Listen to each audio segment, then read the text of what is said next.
Hey, what is up YouTube? I just want to do a quick update, just finished an 18-hour stream, so I'm extremely exhausted, but just want to kind of cover everything that has happened and what we have done for the day and how we progress the build. So let me just jump into the map and show you guys how the build looks really quickly.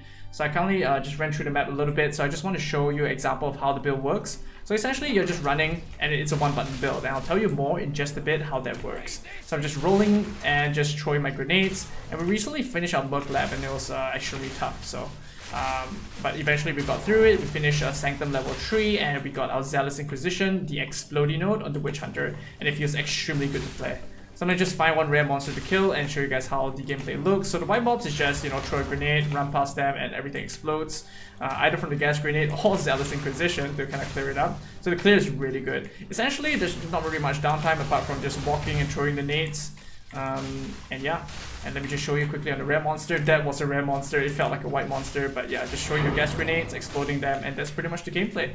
On how the monsters like unique bosses, you will want to throw your oil grenade, and then throw cluster grenades, and then throw more gas grenades for some exposure, additional damage, and yeah, pretty much your gas grenades just downstream enemies.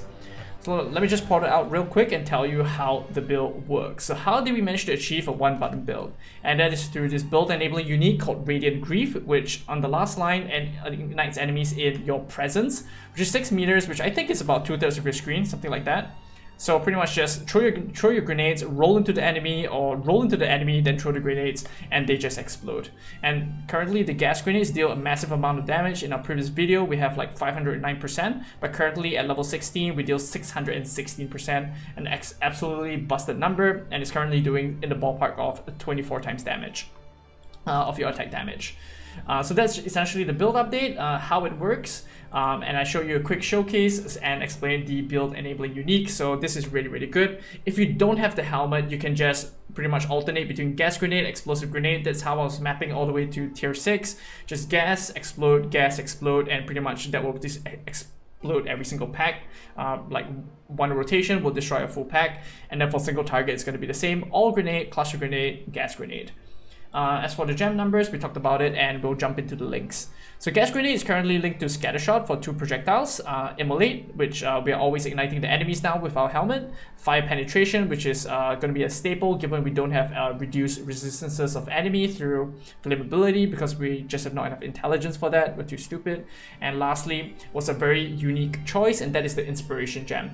What I found was a lot of mana issues when I was putting on my 5th link, and to solve that I've decided to put on inspiration as the 5th link, and for my 6th link that's where I'll add in some more damage, either through fire infusion, primal armaments, or elemental focus. Chances are I may put in elemental focus into my links, given that immolate already disables the chance to ignite. Fire pen is going to be really good given that we are not reducing their resistances a lot through flammability, so we'll need fire pen to be able to reduce especially the unique bosses resist, so it's going to be a staple.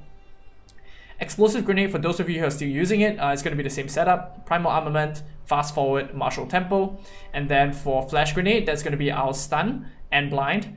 We put on overpower for more stun, devastate for some free armor break, so your classes do a little bit more damage along with a flash grenade, and payload, which chances are to activate a second time to do a little bit more stun to have that faster stun build up. So we hardly ever use payload, the flash grenade on bosses, and we use it only when we see the stun meter build up, which is very, very quick with this build. And then just before the end, throw some payload, throw some flash grenades, and then you'll heavy stun the boss, armor break, and then you do the whole combo. For all grenade, it is pretty much the enabler for that instant explode mechanic, but now that we have the instant ignite, it pretty much serves the purpose as an exposure applying mechanic for single target. So essentially this all grenade is applies 20% fire resist exposure, reducing the resist by 20%, and then we add on strip away. One of my viewers was suggesting this. Yeah, it was a great add-on just for the fossiling to reduce the resist by 26%, which is great, and then we penetrate the rest. From then on, we put a persistence for it to last longer, as well as magnified for more area of effect. Lastly, cluster grenades is going to be the last gem we are using, and that's going to be linked to execute, ingenuity, fire infusion. But we might play around the gems a bit, but essentially cluster just takes the remainder of the damage links that you need to do. And lastly is our spirit gems. The most important is going to be Winddancer with clarity and vitality. Once you finish your X6, I think, that's where you'll get additional spirit, and that's where you can put on something like Defiance banner with precision to be able to get some accuracy and armor evasion where you pop down your banner. And that's about it. That's the gem setup. For the passive tree updates, that's going to be here. I talked about this before, but essentially what I did to progress the build is going to be path down to Remorseless, Volatile Catalyst, all the way down and rushing the Grenadier node. I suffered through the long duration with Cluster Bombs, but honestly, you can play around it. And then after that, going for the reduced grenade duration through Volatile Grenades. From there, you can either get more damage, but I felt like I was lacking defenses, so I went back to get Hard to Kill for life regeneration alongside Feel No Pain and Battle Harden for some armor and regeneration. And then you can buff your damage whenever you feel like you want to do more with Ricochet, as well as the whole wheel here with Overwhelm, Curved Weapon, and Colossal Weapon. If you feel like your accuracy is too low, you can check that through pressing G, clicking on your gem, and you can see your accuracy under the main hand accuracy and make sure that the chance to hit in 2 meters is 100%. If it's not, go ahead and take a Curved Weapon for increased accuracy, and you should be accuracy capped by then. From then on, that's where you path to be able to get some quality of life things like Adrenaline Rush to move faster, but I only took this in maps. I spec'd it out for a little bit more damage for Sanctum, but I'll be taking this later. And then you'll be going to take all the reduced cooldown recovery, but first we'll do Repeating Explosives, followed by Distracting Presence and Authority. And then I went for attack speed because I wanted to throw my explosive grenades faster with Sanded Eyes. After that, a very good option will be going for Smoke Inhalation for the Fire Pen with short pathing to get a huge amount of pen, and then a path rightwards to get the increased damage on rare monsters, followed by Forces of Nature and Multitasking for more CDR. Following that, I went ahead to take a little bit more damage with Incendiary and then path to Heat Proofing to be able to get more fist from hits. What I noticed is that when I reached maps, I was lacking a lot of resistances, so that's where the crafting comes in. That's where you'll be crafting a bow, for example. The best modifiers you can get, in my opinion, will be percentage fizz, flat fire, the highest rolls, and that's the best in slot prefixes. For the suffixes, in my opinion, it's going to be the highest attack speed possible, crit chance, and then the last one is going to be +7 projectile jams, which explosive gas grenade scales very, very well with jams. And I imagine the +7 will give in a ballpark of like 40% more damage, potentially. Like, I don't actually know the numbers because PoEDB doesn't have them. So get Artificer Orbs to be able to add sockets, and for our bow, if you're in Act 3, you'll be using Fire Rune, so that's the Desert Rune to add flat fire. But once you get to get the advanced Bombard Crossbow, it has more flat fizz, so the percent fizz will be better. So you'll be using Iron Runes, yeah, to add percent fizz for your bow. As for your other runes, you'll be getting just resistances to be able to cap it out, and every other gear piece is just a synergy of either life, resistances, armor and evasion bases, and any attributes would be beneficial for your build. So that is pretty much the build, the passive tree, the crossbow modifiers, and the items that I'm wearing. Currently, we're struggling to rest cap. We're not even rest cap, and we have progressed up to T9 Waystones. So that is a bit of a bummer. So next is going to be endgame crafting, and what I believe the endgame crafting rotation is going to be like, and it's going to be picking out bases that you can use. So for myself, it's going to be advanced bombard crossbows, and yeah, you'll be pretty much picking out white or blue bombard crossbows. ID them, the rare ones as well, of course, but for the white ones, that's where you'll be transmute, aug, and then if they are good, you regal. And then there's a cool mechanic where you can actually make use of items of the similar type that we discovered.